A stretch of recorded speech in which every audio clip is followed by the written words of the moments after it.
Okay, well, welcome, ladies and gentlemen. We're going to open with the League prayer, so please rise.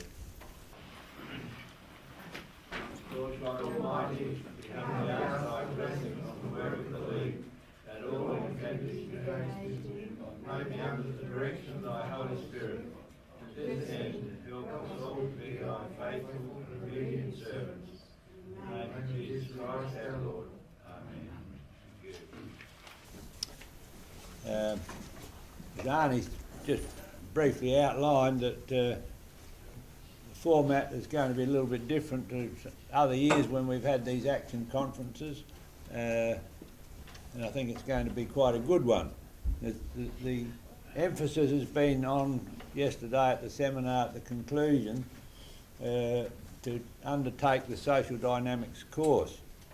The message, of course, was really pointed at those who had not ever done it, but it's very good even if you've done it before to have a refresher.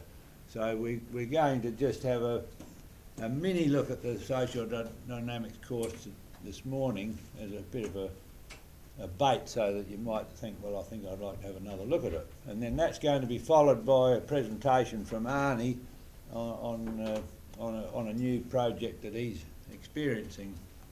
And I'll let him describe all that when the time comes. But just before we really get into it, there are two books that they're freebies for everybody that's here today. You can pick up a copy near the door. Who Called the Cook a Bastard? This is the one that Anne Russell from Wangaratta promoted on an earlier occasion. It's written by a South Australian, Stanton Hicks, some years ago, and anyhow, that's there for you. And the other one, and this is a very good one, Trinitarianism, the Threefold Substance of Reality, and now this is written by Edward Rock, Ted Rock, better known as Ted Rock, who was a prominent League man, Assistant National Director for many years. So there you go, take a copy each. My task is to open up the first aspect of the social dynamics course with you this morning, and it's to cover the philosophical aspect of our relationship with our politicians and what motivates us. And recently, Wally Clink, brother of Robert Clink, who was here last year, Wally delivered a message here last night at our dinner, and he recently wrote, "It is impossible to conduct one's life without some kind of moral or ethical code." And I think that's really the nub of what I'm want to get across to you this morning. Eric Butler used to say you cannot even have a game of cricket without there's some rules. And there's not much good playing the cricket unless you can identify and support those rules. No good being antagonistic to any of them. You've got to agree on what your common ground is.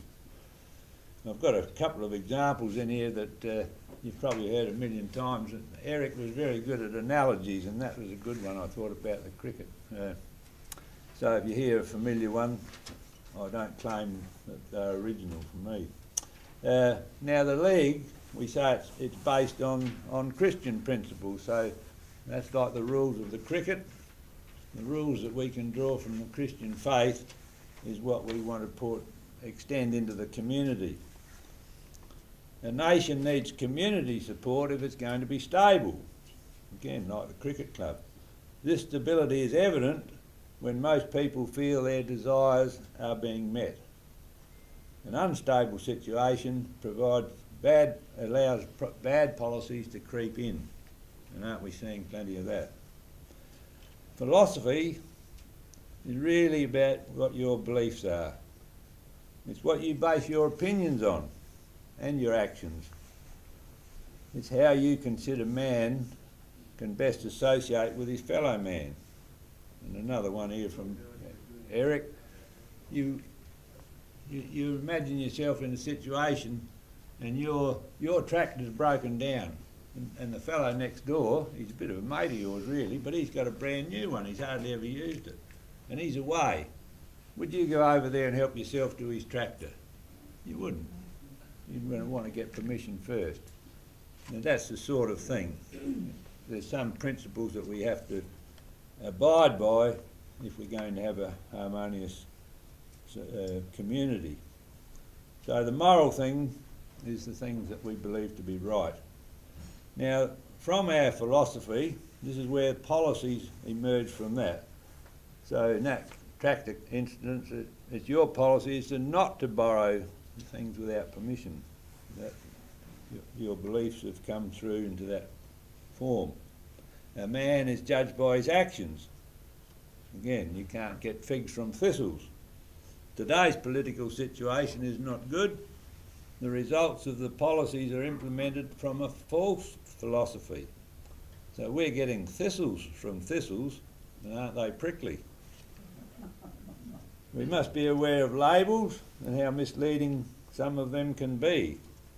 There is clever use of terms like freedom, democracy, and equality. Who wouldn't want some of them? But they can really mean quite the opposite. Marriage equality. It's a good one, isn't it? There's not much equality there. And that one particularly, it just destroys the meaning of traditional marriage to a point where there's less or even no quality. Centralisation is a policy stemming from totalitarian philosophies. Whether it's applied in the political, the economical or the cultural matters, it delivers the same result. More control over the individual, and it's a bad policy. Conversely, a philosophy of freedom encourages the individuals to be responsible for their own actions. Free to make mistakes and successes. That's a great teacher. Then we come to policy and administration. Sometimes there's confusion about these two, but there needs to be a clear understanding of the different roles. Policy is determined by the members of the community, and administration delivers those desired results. So imagine the community sort of bridge. They wanted it to be strong, and they wanted it to last for years, and they wanted it to carry rail and 4 lanes of motor traffic or whatever. That was their policy. The community set the policy. The administration they employ the experts to design and determine the length, strength of the steel and the cables and all that, and concrete, and then they see that the bridge is erected. The differing roles, of policy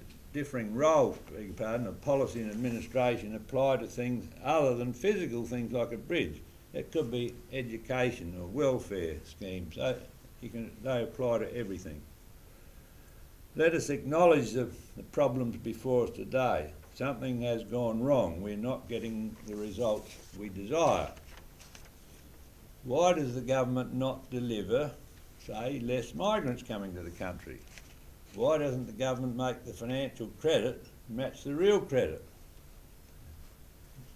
You might say, why do they build the bridges that aren't what the people want? But they did. They built the Sydney Bridge for what the people want. But if you want to, people say they don't want so many migrants or other things, they don't take any notice. So we must rectify this relationship between government and the people. Whilst we consider the government to be complex, it should operate like any club or association.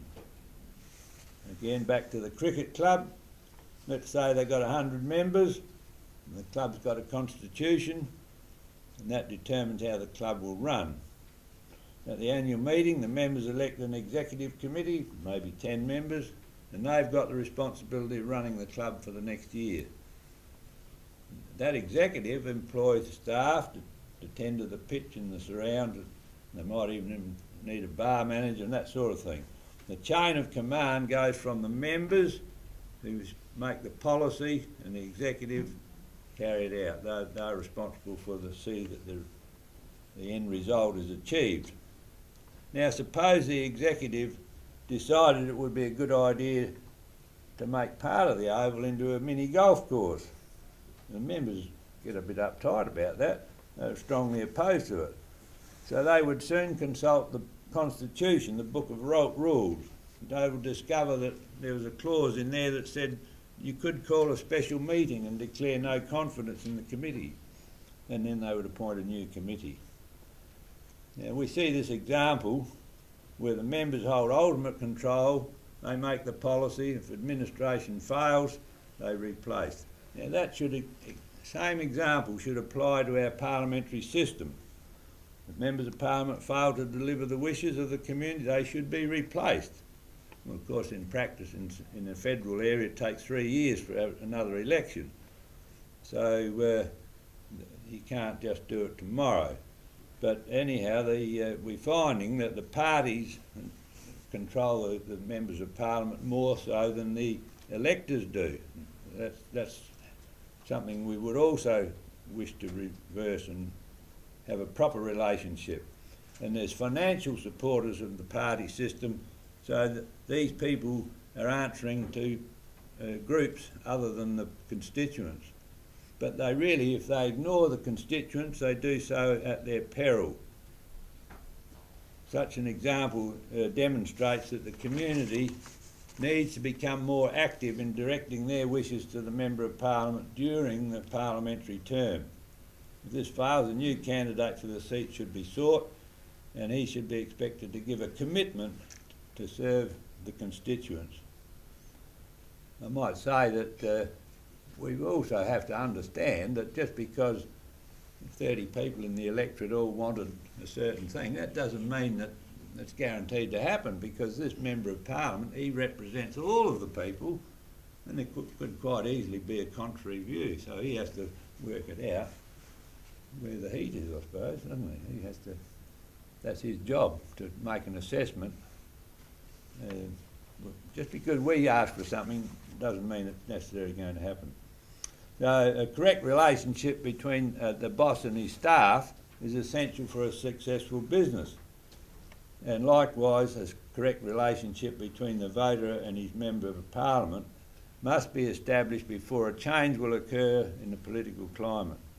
Changing to another party candidate is unlikely to provide the answer. Take a look at President Trump. He has backtracked on many popular campaign policies, not because the voters were opposed, but because the dictates of the media and other forces were so powerful that they've won over the deal, and he's had to back. A more informed and active community could have overcome those barriers that President Trump has faced.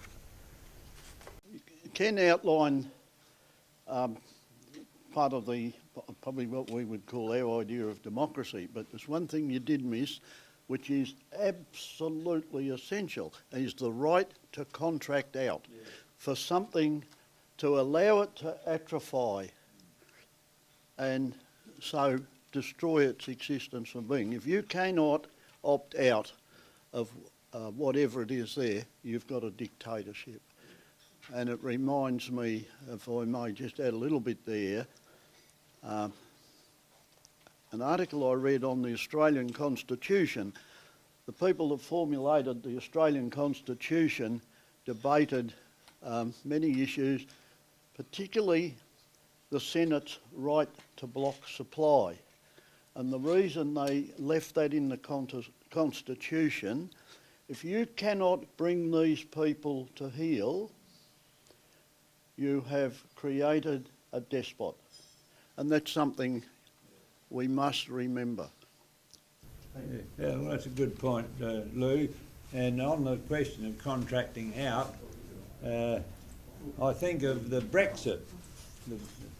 They had a vote, as you're well aware, to leave the common market, the EU, and all the spanners have been thrown in the works to prevent that happening. And whilst I can recognise that the matters surrounding involvement in the EU would be rather complex, but I just look at the simple version. If I no longer want to be part of the golf club, I stop going to their meetings and I stop paying my subscriptions. End of story. Why can't they do something simple like that over there? okay, might take 6 months to sort out a few things, but there's a definite program there to try and kill Brexit so that they have to stay in. Yes, Betty? Ken, I think it could even be taken a little bit further. Geoffrey Dobbs did in Responsible Government in a Free Society. And also there's another one, the majority vote racket. And these issues have to be, understandings could be taken further. While we have a majority vote for parliamentarians, there are all those people who are disenfranchised because they don't agree with the ruling party, and they have no say under the present system. And in the Responsible Government in a Free Society, Geoffrey Dobbs suggests that those who want to have certain actions or systems put in place, they pay for it. And it could be that we've got to take this whole idea even further, because we're not getting the satisfaction of any particular party in power. Well, I think, as I said, that in the party system, they're beholden to the leaders of the party or the financiers of the party instead of being beholden to us. Well, that's how they've wielded the system for their own benefit.